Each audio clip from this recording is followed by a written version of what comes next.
If you want to get your business out there today, if you want to get people to know about you and your product, your service, your idea, whatever it is, there is no quicker way than the internet. How many folks in here right now, how many of you have cell phones? Raise them up in the air. Raise them up in the air. Take a look around, everybody. See everybody up there? All right, great. Thank you. Here's the fact. Each and every one of you with a cell phone, you now have your own home shopping channel. And if you want to really succeed with what you're doing, you need to learn how to use that phone as your own home shopping channel. Because there are two keys, Rebecca. You got to have the presentation, the pitch, and you have to have the distribution. You have to have your product in front of the right people. And you control both of those elements with your own phone. So today, it's wide open. It's wide open to be able to get the word out about what you have.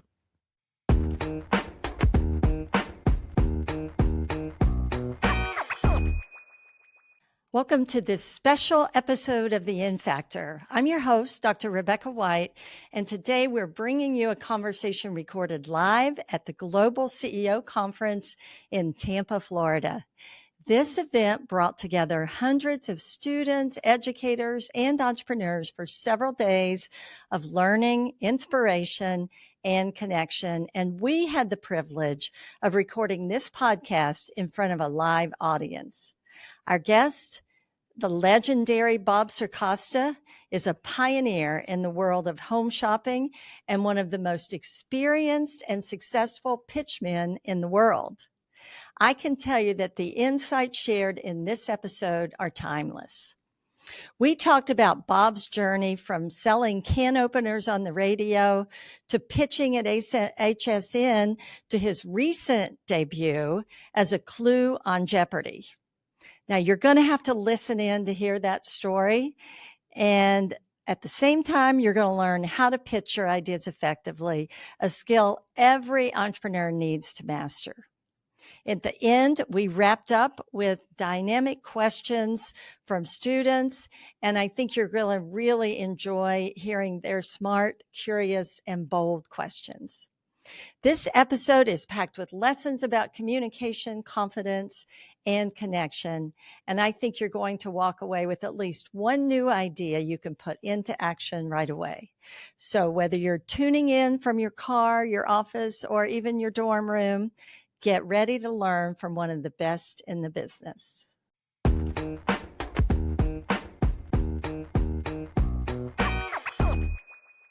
As you all know from True's kind introduction, I'm the host of the In Factor, which is a podcast to inspire entrepreneurs. And if you haven't already, I would love for you to go find it. It's on Spotify, we're on Apple, on Google Play, anywhere you listen, and download it and share it and listen to some of the great stories of entrepreneurs, because we've got a bunch of them. And today we're doing something new. We are actually live streaming today. So I think all of you probably got an email with a link to that. So if you've got somebody back home that you think might enjoy it, go ahead and share that, because they're going to love this conversation. So our guest today is, well, let me ask you something. How many of you have ever bought anything on your phone or online? Okay, well, you know, it had to start somewhere. Have any of you ever heard of QVC or HSN? Yeah, HSN, the Home Shopping Network. I see a few people that are closer to my age. They know what HSN is. I see you back there, Betty.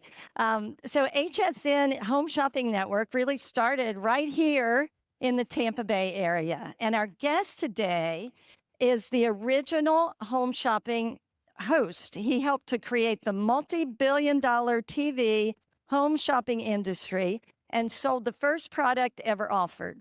So you can thank our guest today later, because he helped to get this whole thing started where we can buy products from home. So over the past 48 years, He's very young, so I don't know how he's even done that, how he's been able to do that, because I think he's only like 50 maybe, I don't know. But he's logged over 25,000 hours of live selling on TV, made over 75,000 separate product presentations, and has individually sold over $6 billion in merchandise, earning him the title TV's Billion Dollar Man.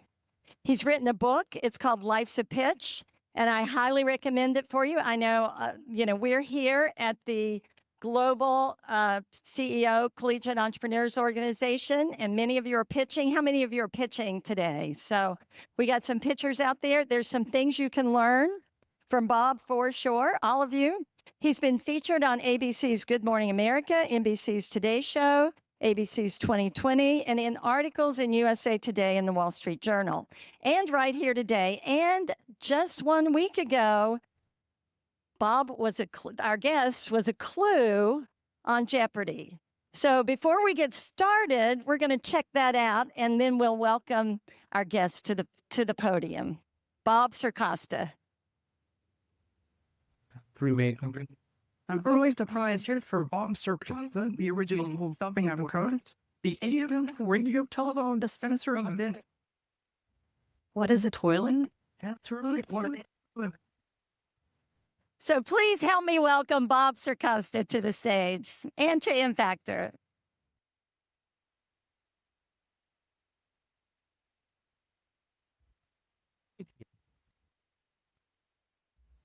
Thank you so much. Thank you. I appreciate that. Hi, Rebecca. Hi, everybody.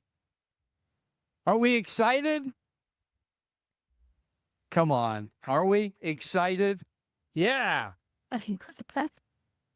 Thank you, Bob. Well, you know how to get an audience going. Well, you've been doing it a little bit over your lifetime. So I'd love to start with the Impactor. We always dig into the entrepreneurial mindset.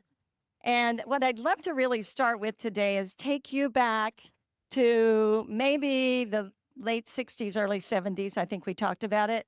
When you were a college student, what were you doing during that time? Well, it was 1968 to 72, and I was a student at Kent State University. And, you know, we live in tough times today, no question about it. But back then, it was really divisive and tough. And we all know what happened at Kent State University on May 4th. And I was working for the radio station, and I had the only audio tape of the event, which later went on CBS News that night, and they played it. So it was really, but I hung in there. I got my telecommunications degree, and I stayed for another 2 years and worked for the radio station, the local TV station. You know, you can't give up. You just got to keep moving. You got to keep going.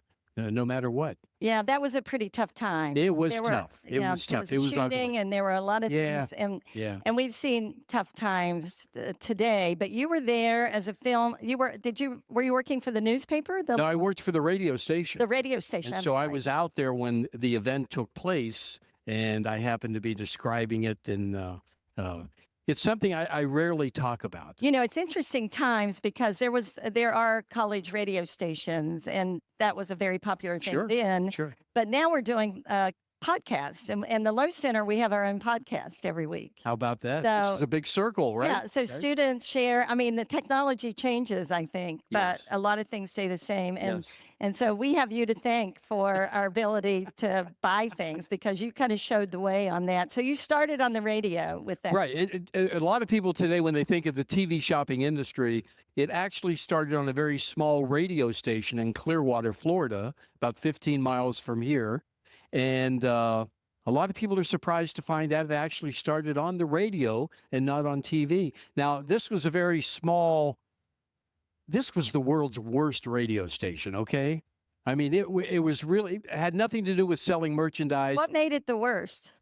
Ratings. Nobody listened. Okay, gotcha. we didn't have any listeners. Nobody out cared. there. Exactly, nobody cared. And so it didn't sell merchandise. We were a news talk format. And so I did a talk show every day from noon to 3. And we talked about politics and everything that was going on in the world, just like they do on all talk shows. But because this was possibly the world's worst radio station, you still have to sell advertising. And so they went out and they tried to sell advertising, and an appliance store finally responded, and they bought 13 weeks of advertising. This is all true now. So the gentleman went in, got the contract. On my radio show, I advertised the appliance store. I said, here's the special for this week. Go in, yada, yada, yada. And so at the end of the 13-week cycle, the owner of the radio station went in to get paid for the advertising. And the guy who owned the appliance store said, wait, why are you here? He said, I'm here to get paid. He said, for what? The advertising. The guy who owned the store said, no one has even said that they heard the commercial in here. I'm not going to pay you. All true now. The owner of the station said, well, that's not how this works. And so finally they went back and forth. And then the guy who owned the appliance store said, I tell you what I'll do. Instead of giving you cash for payment, I had a big shipment come in a couple hours ago. There's a box back by the door. Take the box of merchandise. All true. So he grabbed I had no idea what he was going to do with it. Now he got in the car, drove back to the radio station. Meanwhile, I'm doing my talk show. And I'm talking about politics. And every hour of my talk show, there was like a little break, news break. And so here I am in a booth, taking a break, having a cup of coffee, and in walked the owner of the radio station. And his name was Bud Paxson, and he was 6'7". So when he came in a room, you knew he was in that room. And so he's holding in his hands an electric can opener. Now, this is 1977. You guys weren't even born yet, all right? 1970. So this was an avocado green. Oh, no surprise. Oh, Either yeah. had to be gold or green. Exactly. Avocado green electric can opener. And he looked at me and he said, Bob, when you come out of the news, I want you to sell this can opener. And I looked at him like he had three heads. I said, you want me to what? He said, I want you to sell this can opener. And I remember saying, I'm a newsman. I have morals and ethics. I don't want to sell something. And then he said, I'll give you $1 a can opener. And I said, well, that looks pretty good after all. It's not bad. And so I came on after the news and I said, we'll get back to the topic in a moment, but you'll never believe what happened during the break. I recounted the whole story. I started describing the can opener, $9.95. It was from the rival corporation. I said, come on down to the studio. If you call me up right now, call me up, come down to the studio, pay for it, it's yours. And pretty soon the phone lines started to light up. In fact, I didn't know what those lights were because nobody had ever called me before on the show. And so we sold 112 electric can openers. That first day? And that was August 28th, 1977. And that was the beginning. Rebecca, that's how it all started. That's amazing. Yeah, home shopping. And the motivation, they gave you a little incentive and you were like, I'm going to learn to sell. The motivation was getting a paycheck. Getting a paycheck. That's exactly. That's the motivation. Yeah. But you had never had any training for selling or pitching. No. I was local news. I did local weather. I was a newsman. I had nothing to do with selling. What do you think? What do you think worked in your message that first time? If you look back at that. Well, it was such a low price, and people were taken back by it. I don't think they expected it. And I didn't really say that much about it. So it was a surprise. So It was the a surprise element, does that matter in a pitch? Yeah, it really does to a point. I mean, you have to, it's okay to have a surprise element if you also have a comfort level along the way. What do you mean by that? Well, you have to, whoever you're selling to, whether it be through a camera on your phone, whether it be face to face, it doesn't matter. You have to create a comfort level. They have to be comfortable with you. So is that like trust? I have to trust. Oh, sure, sure. Trust, credibility. They have to have a reason to listen to you, a reason to want to listen to you. But there may be folks here today thinking, okay, well, I understand the story and everything, but what does that have to do with me? All right. And the hottest thing out there, if you want to get your business out there today, if you want to get people to know about you and your product, your service, your idea, whatever it is, there is no quicker way than the internet. How many folks in here right now, how many of you have cell phones? Raise them up in the air. Raise them up in the air. Take a look around, everybody. See everybody up there? All right, great. Thank you. Here's the fact. Each and every one of you with a cell phone, you now have your own home shopping channel. And if you want to really succeed with what you're doing, you need to learn how to use that phone as your own home shopping channel. Because there are two keys, Rebecca. You got to have the presentation, the pitch, and you have to have the distribution. You have to have your product in front of the right people. And you control both of those elements with your own phone. So today, it's wide open. It's wide open to be able to get the word out about what you have. You know, it's really interesting because we're sitting here talking about starting back in the 70s. Right. But the theories and the model hasn't changed. No. The distribution method has changed. Exactly. Yeah. Great point. I'm glad you brought that up because what was home shopping at the beginning? It was a camera, it was a product, and it was a person. If you're on TikTok Shop or any other platform today, what is it? It's a camera, a product, and a person. It's the same dynamic. That's why you really need to understand, how do I maximize that? How do I make that work for me? Because we all need to get out there. I mean, if you're not out there, if you don't have the exposure, if people don't know about your product, your service, your business, if they don't know, you're not building a brand, you're building a secret.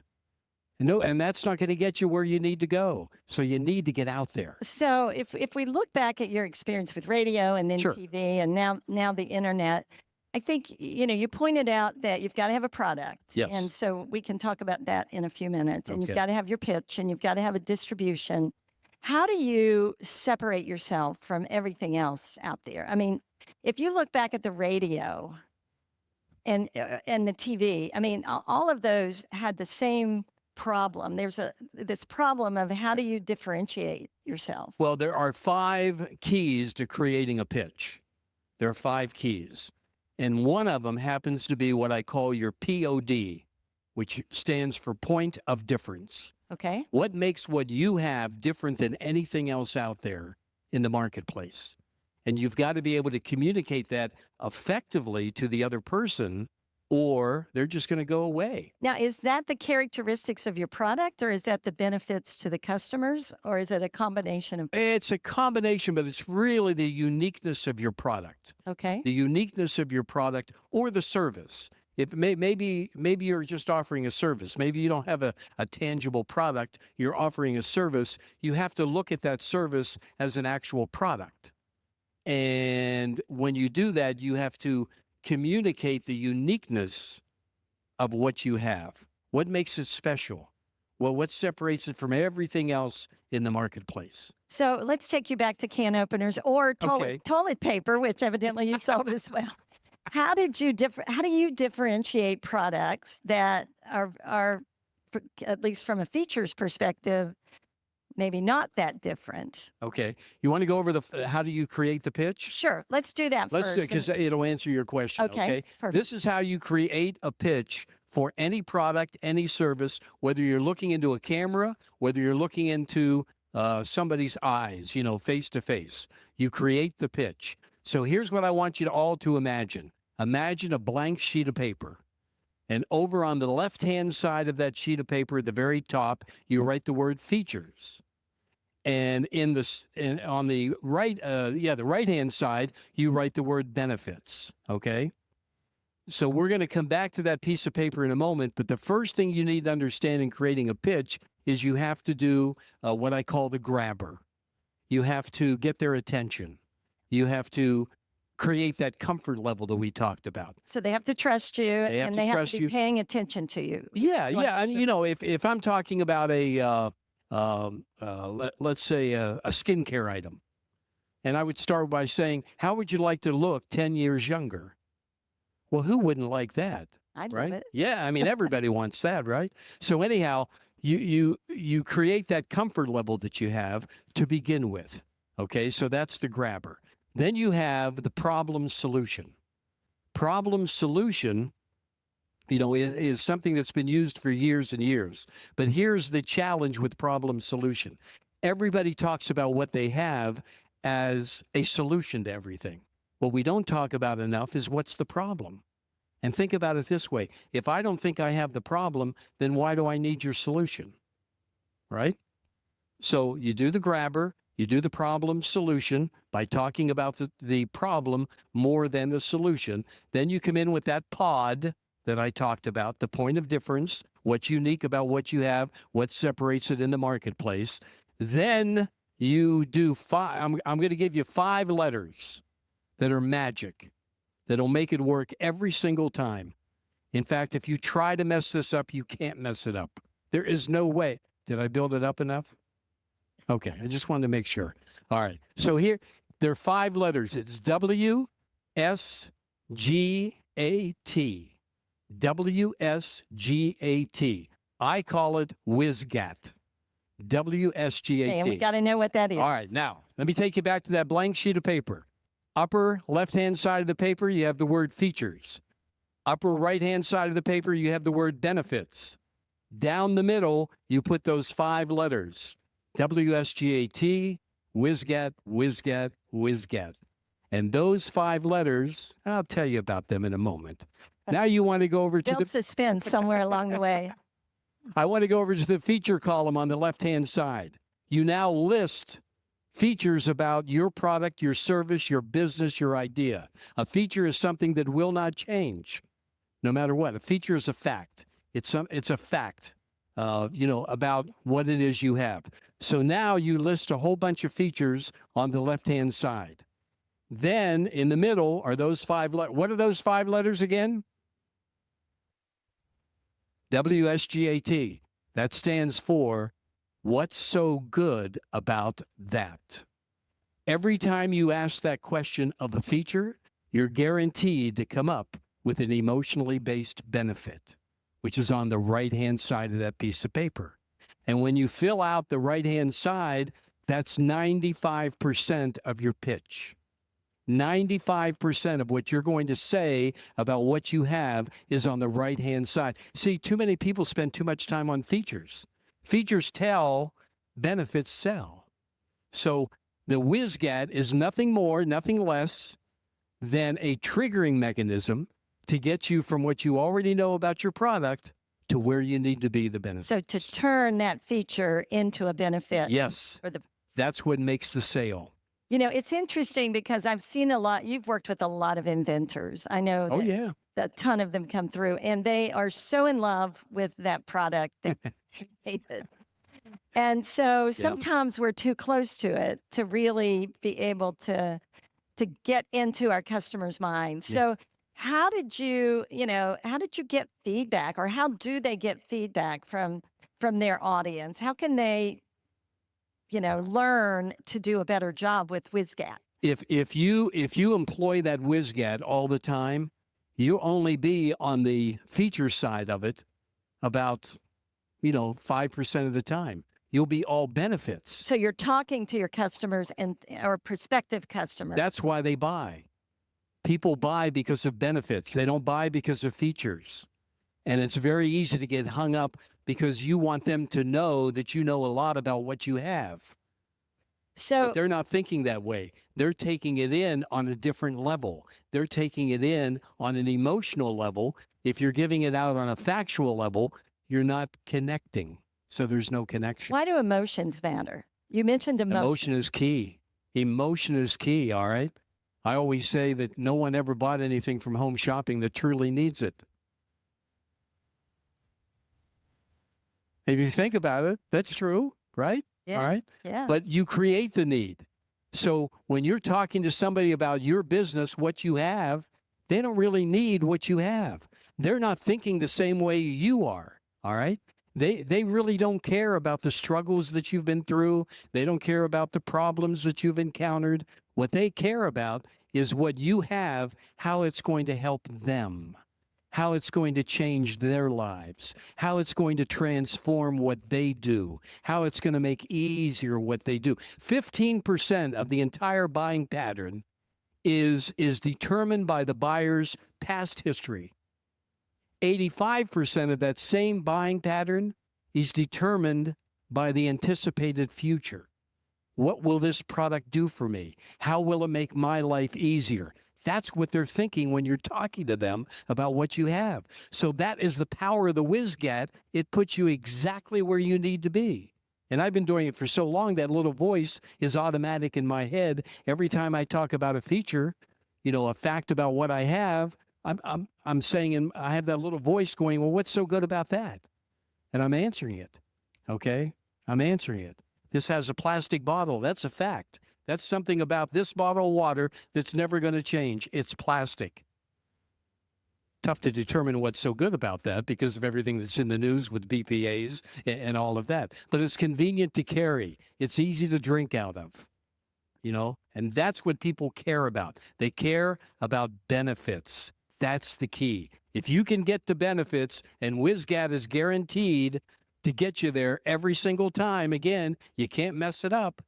So I'm guessing you didn't Okay. have WizGat when you sold can openers. So you've learned this and developed this over time. You know how I learned it? Yeah, let's see. We had celebrities starting in the late 1980s. We had celebrities that would come in and sell a product on the air. Well, celebrities have been trained that they are the product. That's just the way that's their business, and that's what they do. They're the product. So I'm thinking one day, how can I get this celebrity to talk about this jar of cream Instead of themselves. instead of themselves? And so I came up with the WizGat at that time, and I said, all you have to do is keep answering the question about your product. What is so good about that? What's so good about that? And they found that easy to do, and that's how it happened. That was 1985, 86? Yeah. Something like that. Yeah. I think that's great advice. And Does that help? Does that help anybody out there? Now, let me hear you. Does it? So what's so good about that clapping that we've got? It makes me feel good. It does, yes, doesn't it? Yes. Thank you. It makes thank this worthwhile. Yeah. And we love that you're here and sharing this wisdom. And I'm happy spending to be time with here. I us. really am. I mean, I'm such a strong believer in that, and everybody can do that. Now, when you wrote this book, Life's a Pitch. Yes. And so my guess is, maybe I'm wrong. It can be dangerous to guess, but your theory is that you can apply this in a lot of different ways, parts of your life, because Oh, yeah. a lot of these students are pitching businesses, but some of them I've been talking to, and they're graduating, they're looking for a job, they want to get an internship, they maybe want to do something in a job they already have. They want to convince their boss to let them do it. Does this work in everything? I'm so glad you said that. Here's an exercise you all need to do. WizGat yourself. You're the product.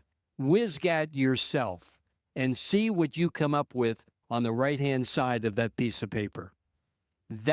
Because when you go in for that job, when you go in for that position, you are selling yourself. You are selling your ability to help that organization.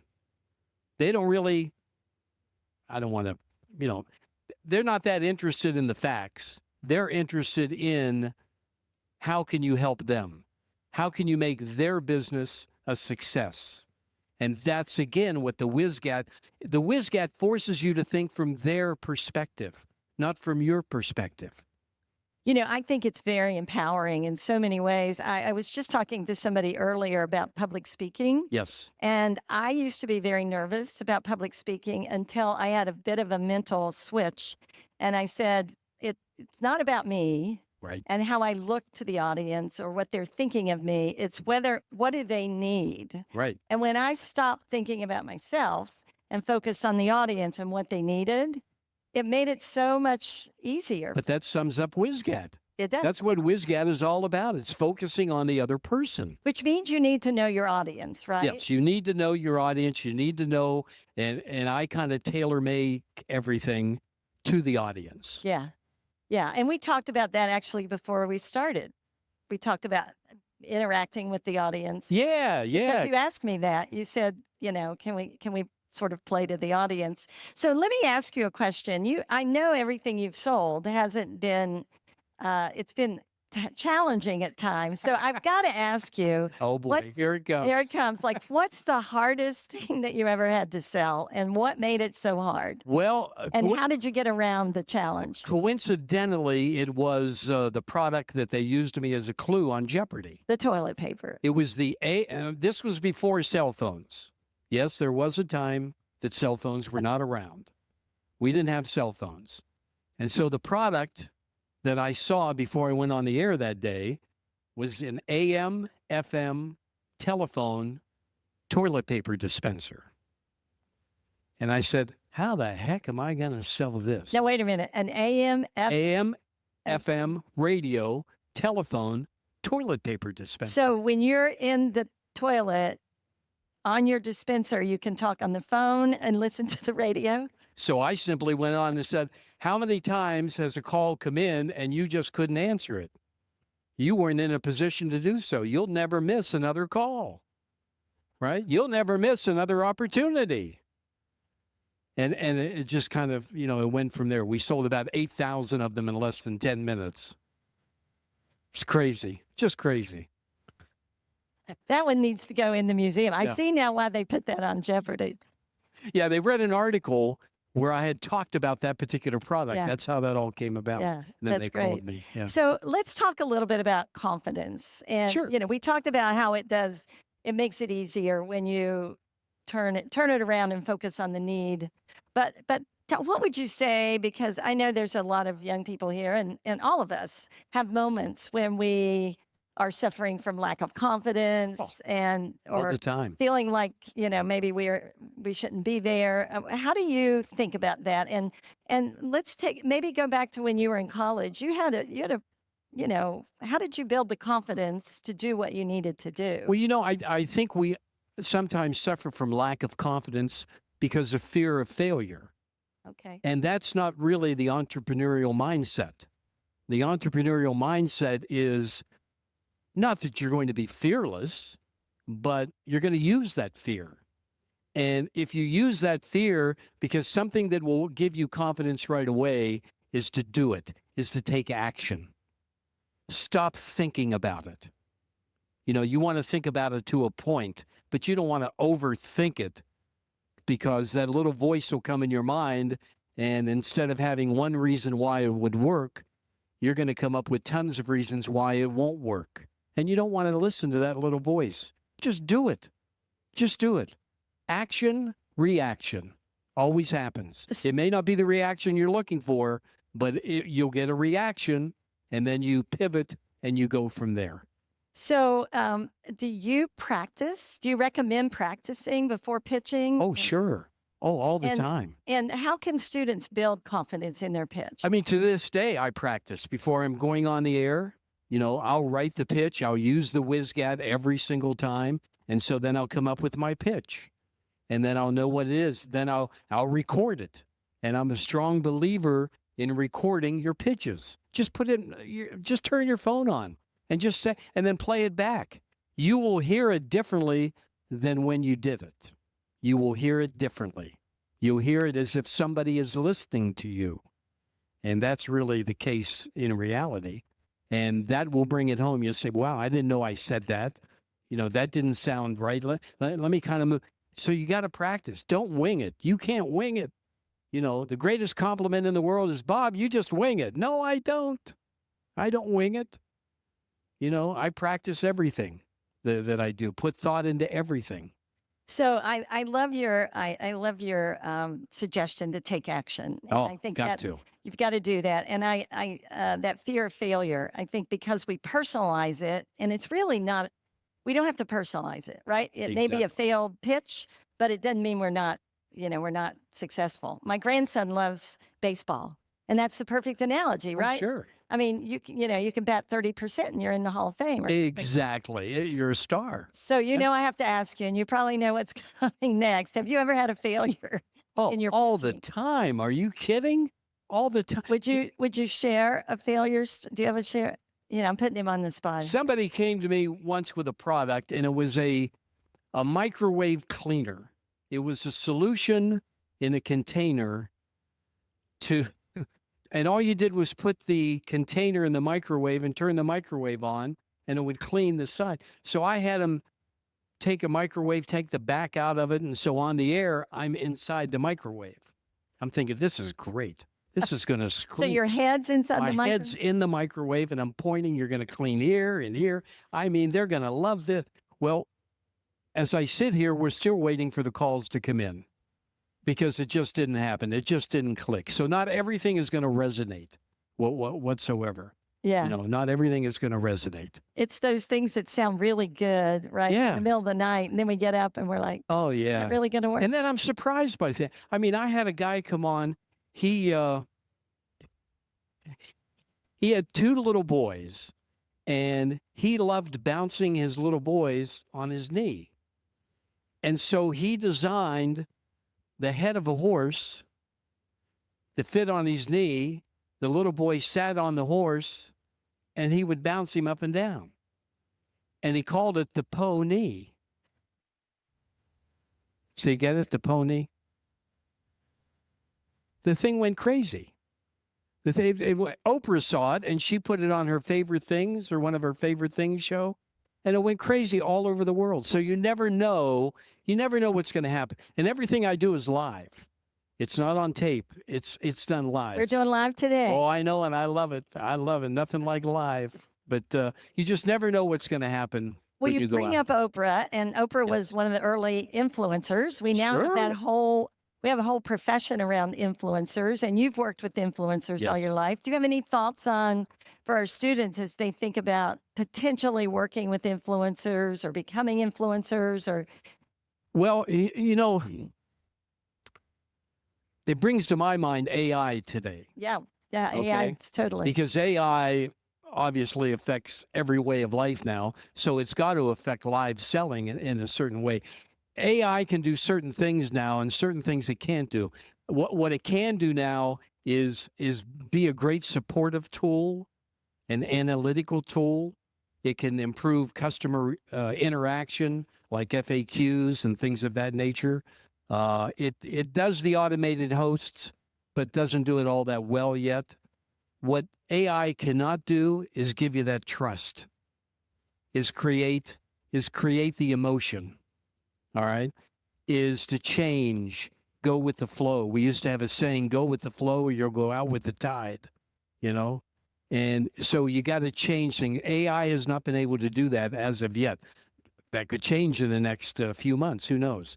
But they haven't done it. So influencers have to have a passion for the product. If you're going to use an influencer, make sure they have a passion for what they're talking about. That's a really good analogy and Yeah. really important.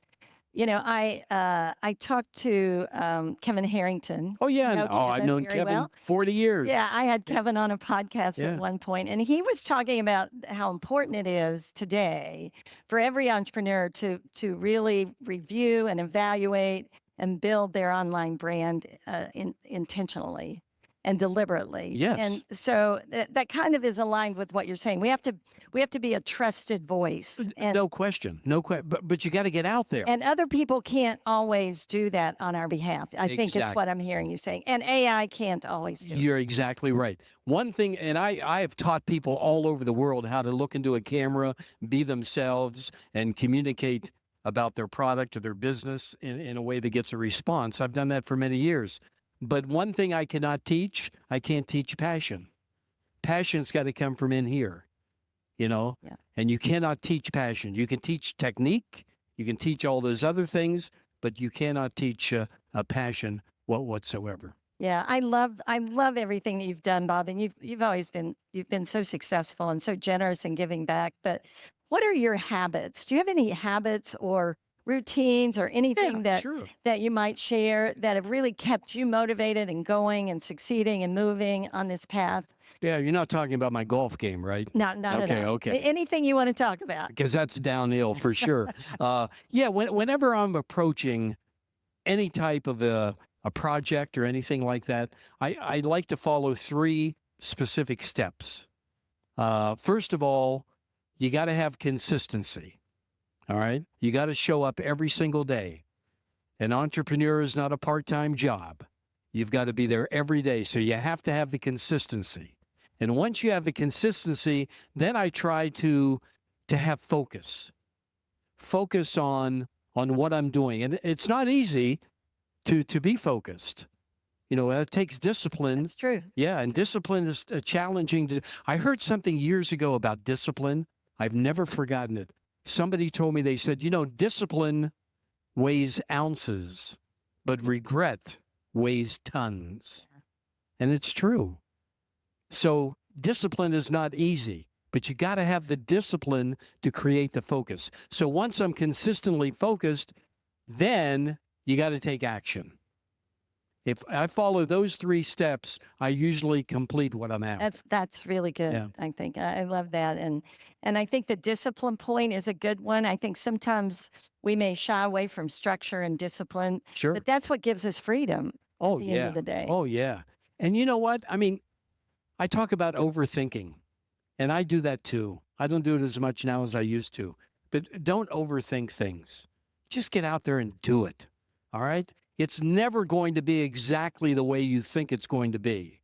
It's going to have little changes here and there, but that's okay. That's all right. That'll make it work. But don't overthink things. Just go do it. Take that action. How do you approach it when things don't work out the way you want? What do you? You just what do move do with on. that? You move on. So you take it. Okay, that didn't work. You try to learn something from it. Yeah, sure. You learn something from everything every day. It's a learning journey. There's no question. But you got to get out there. You have to. You know, I talked about it earlier. Nowadays it's so easy to get out there on social media. Yep. So simple. Nobody should ever say, well, nobody knows about my business or nobody knows about what I have.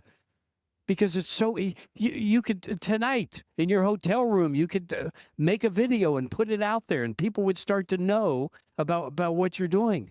Ted Turner, who created CNN, and he revolutionized broadcasting back in the 80s. He had a famous saying about getting out there. He said, early to bed, early to rise, work like hell, and advertise. All right? And it's true. You have to you got to tell people who you are, what you have, and how you're going to help them. Just use the WizCat. And every time you're out there, remember you're building your brand. Every time. But if So- you're not out there, you're not. You're not. That's right. Right. You got to get out there, but you got to be intentional about how you're building. your brand. Exactly. So I could talk to you for hours, Oh. but I don't think they're going to allow us to do that. I have one more question, then we're going to open it up. And get Okay. some from Oh, the we're going to audience. take questions? We're going to take some Oh, I questions. love it. But I want to ask you one more. Sure. And I always end every podcast with this question. What's one piece of advice that you would give to an aspiring entrepreneur? You've already given us a ton of great insight, but if you had just had one, what would it be? Boy, there'd be so many. You know, one could be take action. One could be don't be afraid to ask for help. You know, that could be one. I don't know. I just happen to think that we have enough people in this world today that play it safe. And I think we need changers and doers and thinkers and creators. That's what we need. We need the people in this room. We need the people listening to this podcast. That's what we need. But you have to understand that entrepreneurship is not about having all the right answers. A lot of people think, well, I don't have the answer. I don't know how to do this. Forget about the how. Focus on that why. Why do you want to do it? The how will work out. But entrepreneurship is not about having all the answers. It's about being brave enough to ask the right questions. Then you got to follow it up with persistence to get the right answers. So I guess my advice would be do it. Yeah. Just take action, do it, and don't let others determine anything about you. Don't wait for everything to be perfect. Don't wait for everybody to agree on what you think and how you feel. Just go. Have you ever heard about the bumblebee? Did you ever hear about the bumblebee? Well, I don't think so. Scientists and engineers have figured out that aerodynamically speaking, They can't. the bumblebee cannot fly. Wings are too short. The body's too big. It cannot fly. But you know what? Nobody ever told the bumblebee. So don't let anybody tell you that you can't do it, because you can do it. So that would be my advice to you. That's great advice. I love it. Let's give him applause on that. Oh, thank you. Thank you. Thank you. So I think we have time for a few questions from the audience. So Now, I don't take any returns of any products, okay? But questions I'll take.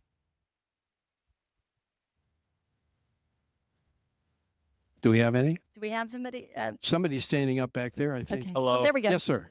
Hi. Hi. My name is James Joffe, and I actually owe you a lot because I'm able to make a living making ads for other companies. I'm a UGC creator and also a golf content creator, so maybe that's something we can talk about with your game in the future. But so I'm very good at selling other people's products.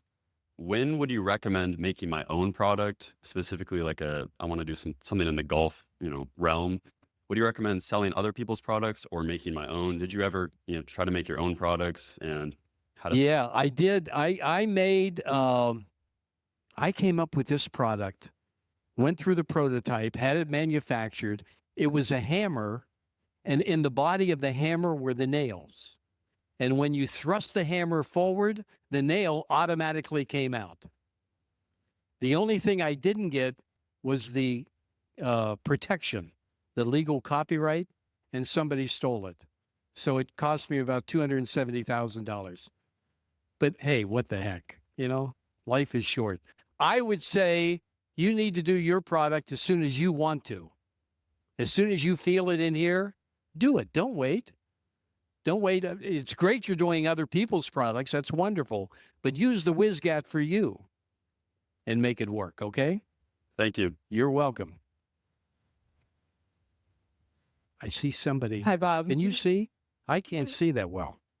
Oh, how are you? Good. How are you? Good, thanks. I grew up watching QVC and HSN with my mom. Bless your heart. At least you didn't say your grandmother. Thank you. No, my mom. Thank you.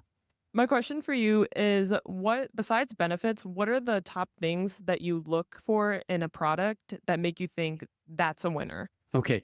One thing I look, because of my particular profession being visual, and if you're going to do this on the internet, on TikTok Shop or whatever, you want it to be demonstrative. You want to be able to demonstrate it, okay? So you're just not staring into the camera. You want to be able to demo and demonstrate what it is. You want to make sure that people have an instant understanding of what it is. That people understand. You don't want to spend a lot of time having to explain what your product is. You want to make sure the price, the value is there. And those are the three main things that I think of. Okay, so show rather than only just telling. Show and sell. Show and sell. You've heard of show and tell, right? This is show and sell. Okay? Awesome. Thank you so much. You're welcome. Thank you. Hi. My question is, aside from WizGat, how can you sell your product to a market that has potential? I am trying to break into dispensaries as a cannabis accessory brand, and dispensaries don't have a very good turnout for selling accessories, yet they have the customers who want to buy the products. Well, it goes back to what I said a little earlier. There are two key elements to any business, any product. It's what I call P&D. You have to have the right pitch, and you have to have the right distribution. You may have to move a little bit and find another niche that really needs what you have right now until the other marketplace catches up to you. Does that make sense? Yes, I do plan to sell in smoke shops before I go into the dispensaries and show them Good. the revenue model. Yeah, you'll get a history then, yes. And that could go a long way in changing their mindset. There is a timing element, right? There's a timing element. Oh, no question. so no question, yes. Sometimes that matters. Yeah. Absolutely. Thank you so much. Okay, you're welcome. Hi, my name is Tim Seifert, and Hey, thank you Tim. for spending your time with us today. My pleasure. My question is, what do you think the next evolution of shopping for us is going to be? I think it's already happening. I think it's social selling.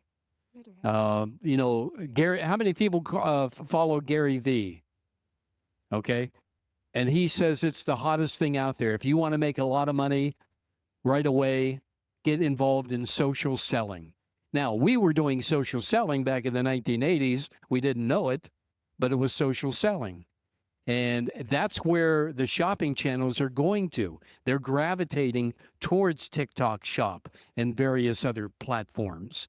That's where they're going right now. And they're using AI in which to do that a little bit. So I think that's where it's going. It's not staying on TV. That's for darn sure. Does that help? Okay. Hey Bob, hi Miss White.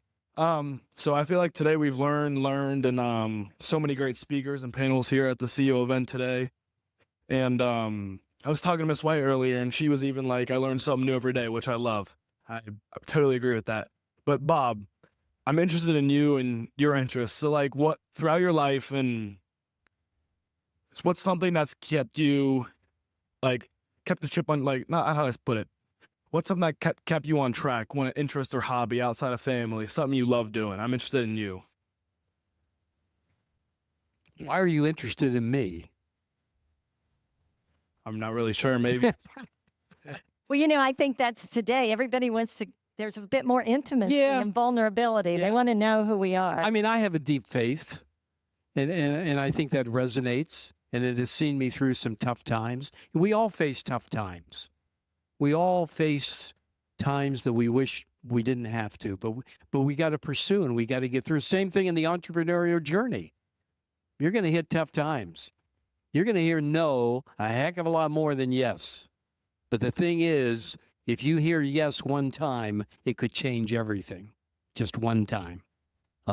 So I really don't know a great answer to your question other than I've always had the ability to keep moving forward no matter what. No matter what the adversity, I've been able to move forward. You know, when I looked at that can opener at the beginning, do you think I was excited? No. I said, what the heck is this? I'm selling a can opener? I'm a newsman. You know, I had 4 years of college. And then the owner of the station wanted us all to have nicknames. We had Bargain Barbara, Peddlin' Peg, Bubblin' Bobby. I went in one day, and the owner of the station said, Bob, come on in here. And I went into his office. He says, I've got it. I said, what? He said, I've got your name. He said, from now on, you're going to be known as Marshall Bob, shooting down high prices. I said, are you kidding me? 4 years of college, and I'm Marshall Bob? This was not a good day. But you got to keep going. You got to keep going through. And I've always had the ability. I think I got that from my father because he was an entrepreneur and he was always able to survive. There is a lot of research that optimism is an incredible. I'm a very optimistic person. Yeah, it's an incredibly helpful aspect of attribute for entrepreneurs. Yeah. Okay, one more thing then. Do you think you were born with the innate ability to speak, or is that something that you developed? No, I learned it.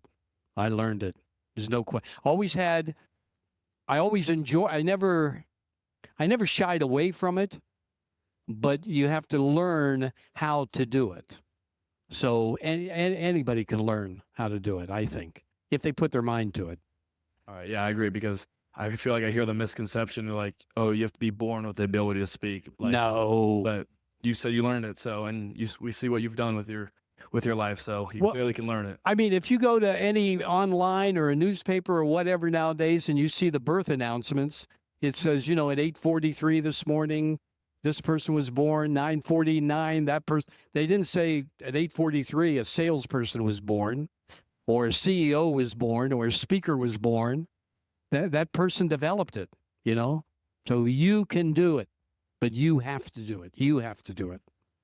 That's great advice. And they put a big clock up here, Bob, to make sure that we ended on time. So, you know, it's kind of funny that you point that out because when we're on the air at the shopping channel, there's a computer screen that size too. And it's telling me how many units I have to sell, how many I've sold 3 minutes ago, 2 minutes ago, and 1 minute ago.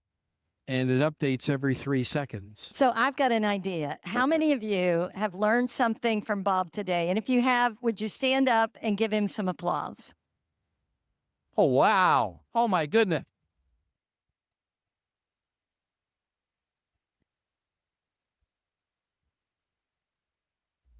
About this.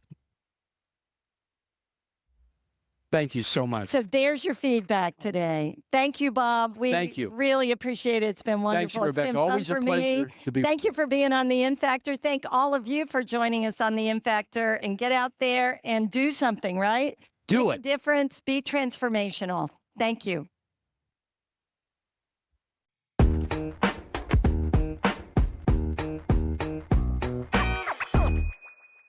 Thanks for joining us for this live episode of The In Factor. If you enjoyed today's conversation, share it with someone who could use a boost of inspiration or a crash course in the art of pitching. And don't forget to follow the show, connect with me on LinkedIn or Instagram, and check out my website at Dr. Rebecca White. That's drrebeccawhite.com for more tools, books, and upcoming resources. And as a reminder, if you've been listening, you know we've got something exciting coming soon. InFactor Plus, it's an immersive learning experience built around stories and strategies of hundreds of entrepreneurs. Stay tuned. It's a game changer and will help you build your entrepreneurial intelligence. You can find it on my website. And again, that's Dr. Rebecca White, drrebeccawhite.com. Until next time, keep showing up, speaking up, and believing in what you're building. This is the In Factor.